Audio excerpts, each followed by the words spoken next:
E aí, já pensou em ganhar muito dinheiro com um canal de corte igual esse daqui que você está assistindo? No primeiro link da descrição temos um aulão para você que quer começar um canal de cortes e faturar muito aqui na internet. Também teremos planilhas que irão te ajudar na hora de organizar a produção do seu canal. Tá esperando o quê?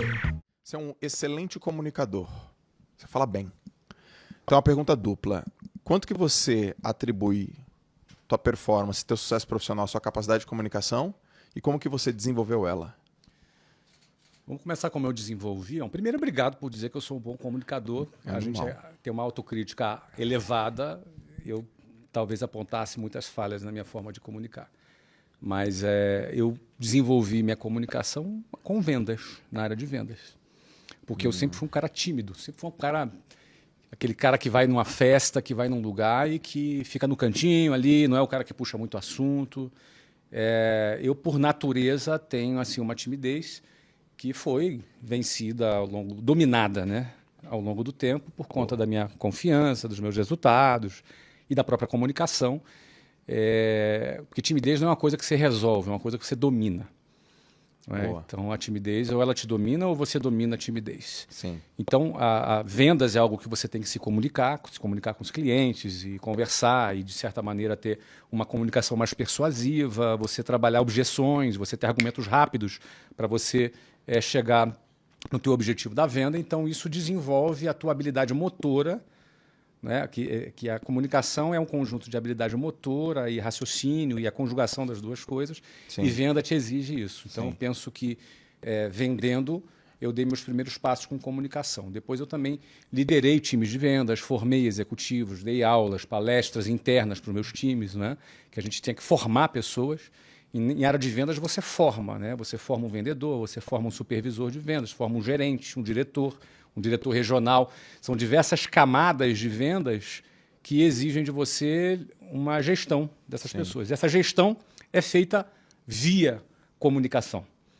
Não é? Então, eu diria para você que esse processo me ajudou a desenvolver a minha comunicação. E como a segunda pergunta, que foi a primeira, na realidade, sim, como é que, a que ponto eu atribuo nossos resultados à comunicação? A comunicação é a ferramenta principal que você usa para liderar. Você lidera via comunicação.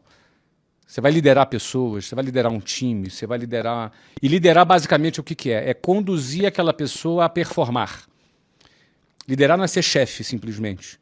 Não é? Liderar é como você extrair o melhor da pessoa, como você encorajar alguém a ter algum resultado. Como é que você vai, de repente, extrair daquela pessoa que é meio tímida, que ela se solte? Como é que você vai fazer com que aquela pessoa que é mais travada, que ela se destrave? Liderar é ajudar a pessoa a evoluir. E a ferramenta que você usa principal para liderar é a comunicação. Então, sim, com certeza, quando você desenvolve a sua comunicação, você ganha mais ferramentas para liderar e formar e performar. Sim. Quando isso acontece, você tem mais resultados. Então, comunicação está diretamente ligada ao teu resultado. Cara, porra, animal. É uma das coisas que eu reconheço que faz o meu resultado, é a minha capacidade de me comunicar também. Você se comunica muito bem. Obrigado. Você se comunica muito bem, você tem didática, você tem calma ali para poder expor um conteúdo. Agora, no dia a dia, de um trabalho como equipe, também a comunicação tem que ser usada exatamente dessa forma. Agora, na tua casa, acontece uma coisa na minha casa, quero ver se acontece na tua casa. Acontece na tua casa, por exemplo, dos teus filhos ou da tua esposa, fala assim, Flávio, você não está dando palestra. Já aconteceu, Joel.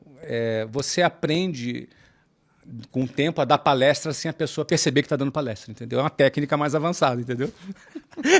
Quando você está começando, você dá uma palestra e fica, pô, cara, para de palestra, meu filho. Você está pensando que isso aqui é a palestra? Sim. Aí quando você evolui, você dá sem parecer que é, entendeu?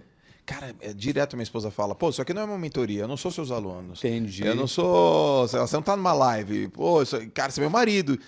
E tipo... Depois eu te dou uns toques, então. Não, você me dá uns toques. Meus filhos ainda não têm a... Não percebe ainda, né? Ainda não percebe ainda, mas eu chego lá e falo, ó, moleque, é assim, tal, desse jeito, você vai ser incrível e tal. Umas palestrinhas.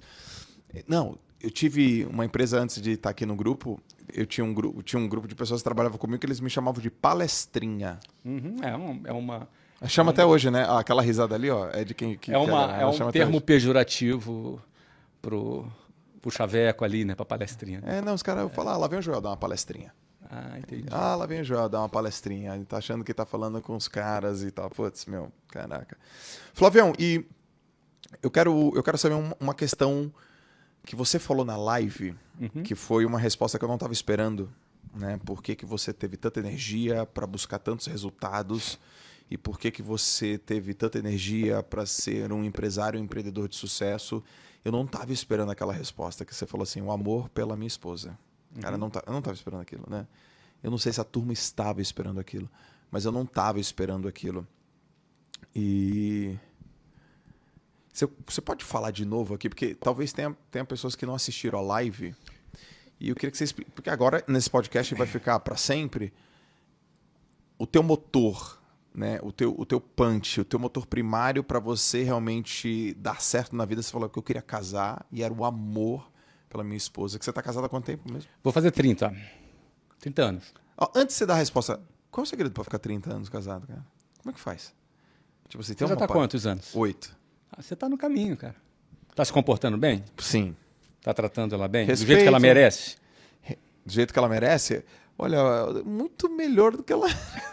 Olha, Lalas, não tenho nada com isso, tá? Muito melhor do que ela merece. Cara, respeito, parceria, amizade, conversa. Só plano A. Tem plano B? Tem plano B. É isso e fim. Entendeu? Na minha cabeça, né? Mas é porque eu gosto de fazer essa pergunta. Mas aí no meio da resposta você Então, adiciona. mas o que acontece, Joel? Eu acredito que a gente escolhe o nosso propósito, o nosso objetivo, e esse propósito ele vai mudando ao longo do tempo. Algumas fases da nossa vida, ele tem motores diferentes. Então, por exemplo, nessa primeira fase, eu morava com meus pais, estava prestes a começar a faculdade e não tinha nenhum plano para trabalhar. Eu tinha 18 anos quando eu passei na faculdade, eu ia fazer ciência da computação, eu tinha aqui passado para a Unicamp aqui em Campinas e deixei de ir por causa da Luciana, que eu estava namorando com ela. Ia fazer UF Universidade Federal Fluminense, no segundo semestre. E naquele ato, depois que eu terminei o ensino médio e faltavam 6 meses para eu começar na faculdade, eu comecei a me dar conta que precisava ganhar algum dinheiro. Porque assim, eu tinha 18 anos, na minha cabeça era assim, eu vou estudar, depois eu vou trabalhar. Não estava pensando em trabalhar com 18 anos. Eu ia começar uma faculdade federal de manhã. Sim. Ou seja, quem vai estudar de manhã, o foco dele está 100% em estudar. Como ia levar uns 8 meses, porque assim, em agosto começaria no segundo semestre a minha faculdade, naquele período eu preciso ganhar algum dinheiro. Nunca tinha parado para pensar nisso. Era muito naquela... Comecei a trabalhar tarde, inclusive, né? Mas meu foco não estava aí. E naquele momento ali que eu comecei... Ou seja, por que eu pensei em ganhar um primeiro dinheiro? Porque eu estava ali namorando com a Luciana e queria ter alguma autonomia com a Luciana, sair, passear, comprar um presente. Ou seja, estava naquela... Eu não ia ficar pedindo dinheiro para o meu pai. Até porque eu estava com a moral baixa. Tinha acabado de ser expulso da Marinha. Você imagina? Aí, coitado, meu pai não tinha... Minha mãe não tinha condição de ficar bancando meu namoro. A gente era de classe média baixa, então tinha cabimento. Então, você vê o que faz uma mulher na vida de um homem, né? A primeira vez que eu pensei em ganhar dinheiro foi porque eu estava namorando com a Luciana. Legal. Só que daí, nesse período, nesse intervalo, eu casualmente fui atender um anúncio de emprego, uma entrevista de emprego, num curso de inglês para vendedor. E a minha intenção era só ter uma experiência, entendeu? Só ter uma rápida experiência. Nunca tinha... quero saber como é uma entrevista de emprego. Eu não queria nem... Eu ia fazer faculdade. Não estava nos meus planos de trabalhar. Sim. Tanto que na entrevista a pessoa me perguntou quais eram os meus planos e eu falei. Não, eu quero só ter uma experiência. Em agosto eu começo a faculdade. Resposta idiota, né? Quem que vai ser contratado?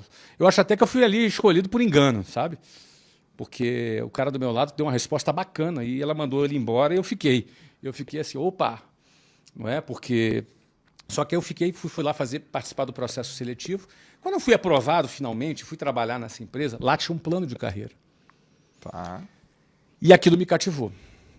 Porque eu estava apaixonado pela Luciana. Eu tinha 19 já aí. Luciana tinha 15, ia fazer 16 em julho. Isso era fevereiro de 91. E daí o que acontece? Eu começo a trabalhar e o motor que me moveu foi querer me casar com a Luciana. Eu queria já, naquele momento, me casar, sair de casa, ter uma vida independente, me casar. Aquele era o meu principal objetivo, naquele momento. É óbvio que em dezembro de 92, quando eu me casei, esse objetivo foi cumprido. Sim, eu me casei em dezembro de 92. Me casei 1 ano e meio depois. Eu tinha 20 anos de idade. E ela tinha 17. E ela não estava grávida, como muita gente achava. Sim. Então pode ser. Ou esse cara é maluco ou ela está grávida. Sim. Tá, eu era maluco. Casei com 20 e ela 17. Então, aí a gente cumpriu esse meu primeiro objetivo foi cumprido. Então, ou seja, aquilo que me moveu naquele primeiro momento já não foi o que me moveu num segundo momento. Eu tive que renovar o meu objetivo, Sim. renovar por que eu trabalhava, qual era a minha finalidade.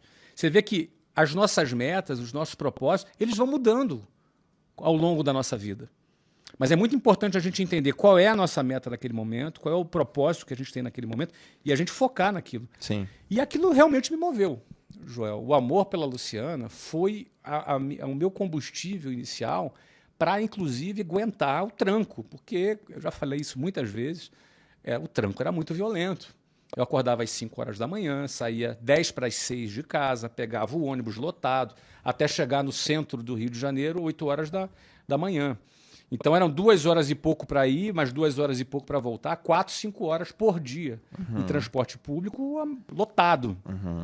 Então era um tranco muito pesado. Então, para tu aguentar aquele tranco, e meu trabalho no dia a dia era em telefone público. Tinha celular, tinha fone de ouvido da Apple, você entendeu? Não tinha nada disso, era telefone público.